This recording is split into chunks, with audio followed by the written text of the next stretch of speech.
अस्सलाम वालेकुम। मार का सुना जंगे में ठीक ठाक खैर खैरियत उम्मीद करना सारे भी ठीक हो तो खैर खैरियत नालो सो हाल चंगे वजे। आज बारिश लथे सारे इलाके कटघाड़ी च ते बी आई था बारिश को मैं कमेंट करो चा ते मैं कि थोड़ा सा व्लॉग बनाऊं चा। मौसम बहुत मजे तो थिया है हर पासे जो है ना सब्जा सब्जा है ते बाकी धूप लाती बिहार से ये सारे क्रिकेट प्लेयर खड़े हालांकि ढोर मुकम्मल चिकोड़े बंदा टूर नहीं सकता लेकिन बाकी मेहनत करें रेत ये जे लोग इन सड़दन वीडियो देखते ये बस सही है डीडी ये निके निके बाल ये तो मैं कोई वीडियो वायरल करूं अपनी वीडियो वायरल नहीं नहीं ते साथे बने देख सही हाल ले आए क्या बताएं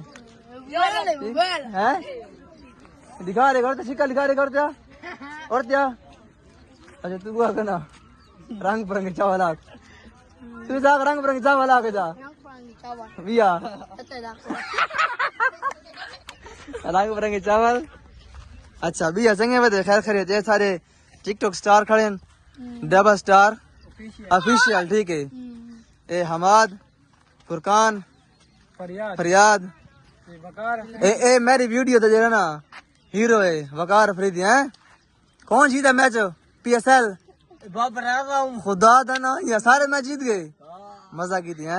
बाल मौसम बूढ़ी अच्छा बना खड़ा मजेदार मौसम में देख सकते कट घाट बारिश था ये चलो मैं को टाइम लिख दिया मैं जरा ना